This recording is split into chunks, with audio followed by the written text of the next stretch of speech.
भारत, जिसे वीरों की धरती भी कहा गया है, यहाँ के वीरों ने अपनी बुद्धि और साहस के कारनामे दिखाए हैं। इसी श्रृंखला में सामान्य से परिवार के एक व्यक्ति हमारे देश के पहले उप प्रधानमंत्री भी बने। सही समझा आपने, हम बात कर रहे हैं सरदार वल्लभ भाई पटेल, जो आजाद भारत के पहले उप प्रधानमंत्री और होम मिनिस्टर भी रहे। आयरन मैन ऑफ इंडिया, ये टर्म तो लगभग सभी ने सुनी होगी। ये हमारे वल्लभ भाई का ही नाम है। ज्यादातर लोगों को इसके बारे में पता है, पर क्या आपको ये पता है कि क्यों कहा जाता था सरदार वल्लभ भाई पटेल को iron man of India? Why Sardar Patel was known as iron man of India?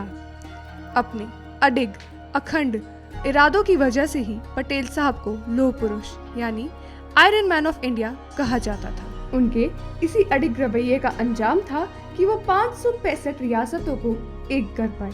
चलिए विस्तार से देखते हैं इस कहानी को, the process of uniting the states.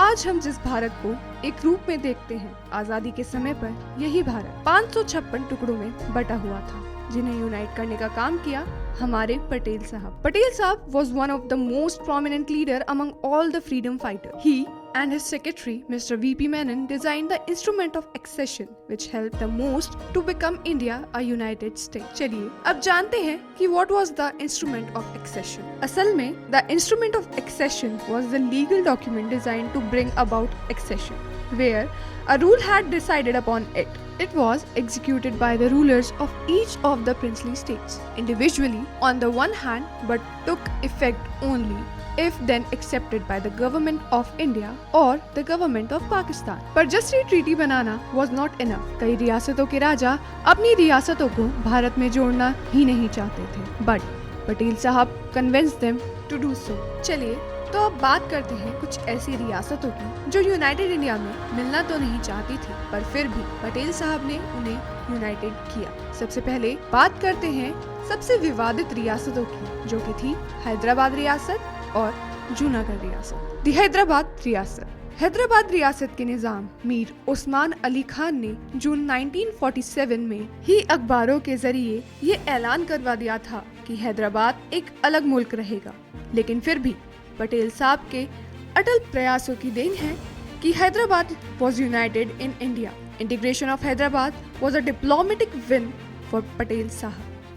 As at international front, the state of Hyderabad was not treated as a separate country. Hyderabad was a Hindu majority state and there was a considerable resettlement against the Nawab. इससे पहले की situation हाथों से बाहर जाती, पटेल साहब ने Indian army की हेल्प से हैदराबाद को इंटीग्रेट किया। पटेल साहब का एक अंदेशा ये भी था कि इंडिया के बीचों बीच एक ऐसा देश होना इंडिया की सिर्फ एक्सटर्नल ही नहीं, इंटरनल सिक्योरिटी के लिए भी बड़ा खतरा है। इस पूरे ऑपरेशन को नाम दिया गया ऑपरेशन पोलो।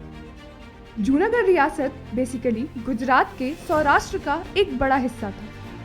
यहाँ के नवाब मोहम्मद मेहताब खान जी अपनी रियासत को पाकिस्तान में शामिल करना चाहते थे, जो कि वहाँ की पॉपुलेशन को बिल्कुल भी मंजूर नहीं था, क्योंकि जूनागढ़ 80% हिंदू आबादी वाला प्रिंसली स्टेट था। और ऐसा करने के लिए नवाब के दीवान शाह नवाज भुट्टो ने नवाब को इन्फ्लुएंस करना भी शुरू कर दिया था। कहीं न कहीं ये चाल जिन्ना की थी, जिसके जरिए वो कश्मीर का कार्ड खेलना चाहता था कि जब एक हिंदू मेजॉरिटी वाली रियासत को एक मुस्लिम राजा रूल नहीं कर सकता, तो कश्मीर, जो कि एक मुस्लिम मेजॉरिटी स्टेट है, उसे एक हिंदू राजा कैसे रूल कर सकता है? पर पटेल साहब जिन्ना की इस चाल को बखूबी समझ चुके थे। Following Jinnah's plan, VP Menon, Patel साहब secretary, integrated 2 small states, Mangrol and Babariawad of the Junagadh, जिसके बाद जूनागढ़ के नवाब ने इन दोनों रियासतों पर हमला बोल दिया, जिसके बाद पटेल साहब ने मिलिट्री इंटरवेंशन के साथ ही जूनागढ़ का कंप्लीट इकोनॉमिक ब्लॉकेड कर दिया। अब मेहताब खान ने पाकिस्तान से मदद मांगी, जो कि एज यूजुअल पाकिस्तान ने नहीं। और फिर क्या था, नवाब मेहताब खान को अपना बोरिया बिस्तर लेके वहाँ से भागना पड़ा। कंक्लूजन, वैसे तो since 1947 till the advent of the constitution, Patel साहब integrated many small and big states. Patel साहब has integrated as many as 40 smaller states under Odisha with the neighbouring states. Patel साहब के सेक्रेटरी वीपी मेनन साहब अपनी एक किताब integration of the Indian states में कहते हैं कि पटेल साहब मेनन समेत अपने सारे सलाहकारों की बात पर भरोसा करते थे और हर हालात की गहराई को समझते थे। यही कारण है कि वो 556 प्रिंसली स्टेट को इंटीग्रेट करने जैसे कॉम्प्लेक्स काम और ऑलमोस्ट नामुमकिन काम को कर पाए। Unity is strength. पटेल साहब के ये स्वर्णिम शब्द तो हमने हजारों बार सुने हैं, लेकिन भारत को इस ताकत का एहसास डिप्लोमेटिकली करवाने में पटेल साहब के इस कंट्रीब्यूशन के लिए देश हमेशा उन्हें याद रखेगा।